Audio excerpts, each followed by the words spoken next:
I realize that everyone's attention span is pretty short. This is going to be in vertical because that's what it is. Here's the thing: every story you tell is the most important story you've ever told. Because every story told is a life lived. And every life lived is sacred.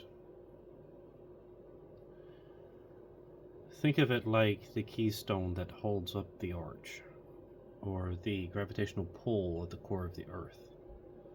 Everything else builds around it and is pulled toward it. That means that your life and your story is important. Nobody knows which story is going to be the story that changes everything. We just simply don't. But there are rules. Laws of how laws of how to tell a story in the environment that you're in. A drunken tale at a campfire with friends and their dogs listening, that's a core memory, a real turning point. Tell me the same story on YouTube, or over the water cooler at your work, or at a coffee shop, possibly a bookstore, and it sounds insane, incomprehensible. Because it's not just that the story, it's not, sorry, because it's not just about the story, it's about where it was, who told it, how they told it, how you felt when they told it.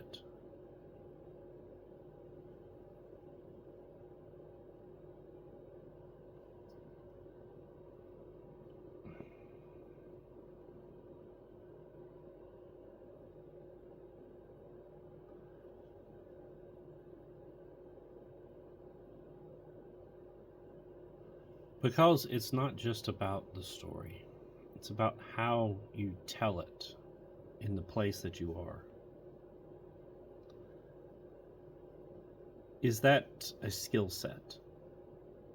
Like, I stay off of YouTube. Most people stay off of YouTube, Instagram, TikTok. What it, or TikTok, what it was, or any other platform, because they don't feel like they have the skills to be there. Because that really is a set of skills.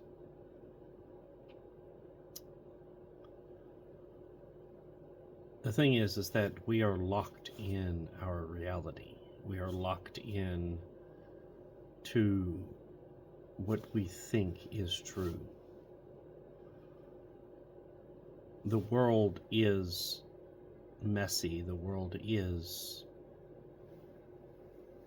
made up of people and life and systems and things. And the thing is that that's what life has always been.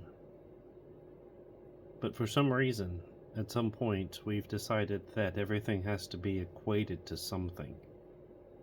That it all has to be about, I don't know.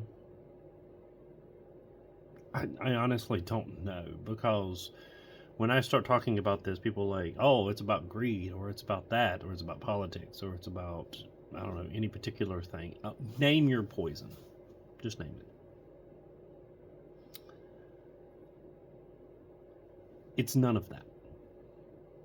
I can tell you that right now. It's none of that. Because here's the thing: I have been forced to live in reality. Okay? My brain won't let me diverge from reality. Okay? I've tried. And I just can't diverge from it. I have to always be where I'm at. I get snapback. That's my flavor of autism. There it is.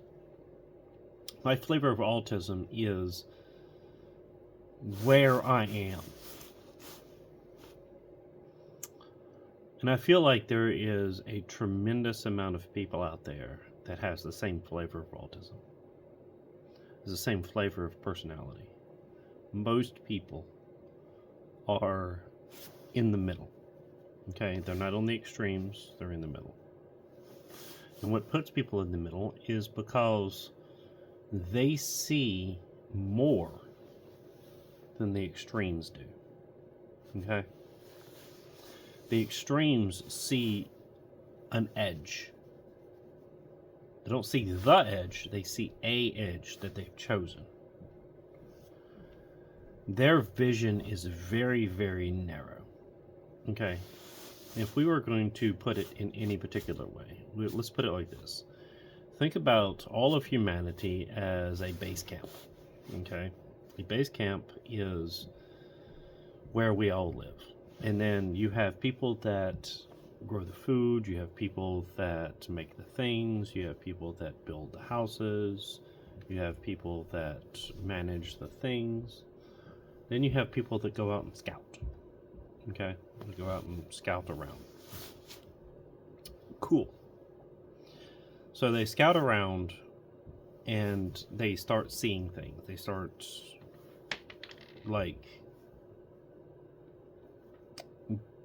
seeing the world as it is. And then they report back. That's most of people. Most people will go out and be a scout because that is a skill set that most people have to do if you understand history. I'll go into history much later on because it's all about the broken stories that we've been told.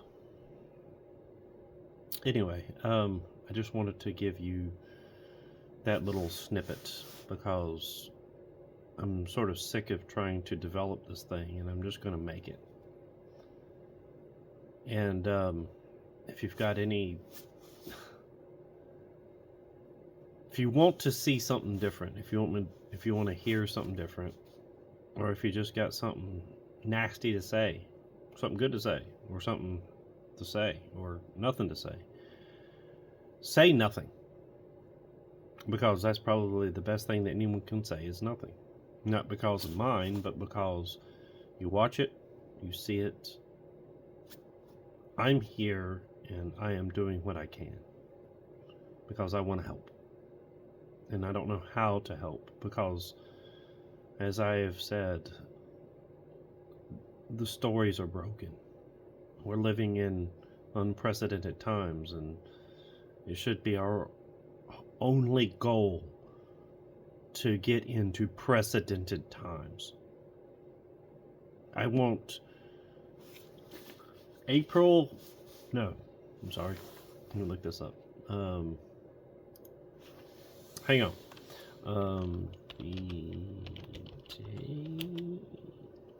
The day nothing happened, April 11th, 1954, is often, this is coming from Google AI, by the way. April 11th, 1954 is often cited as the most boring or uneventful day in the 20th century. A computer program developed by True Knowledge conducted that no significant newsworthy event, major births, major deaths occurred on this date. This claim is sometimes debated as daily life continued, but it is a famous example of theoretically nothing day. The day that nothing happened. I would like to see an entire year that nothing happened. Just nothing. Absolutely. Everything just worked. Nothing. That's my goal. That's my goal for this channel. That's my goal for my whole life. Is creating an understanding of the world in such a way that all of us can just be fine and cool.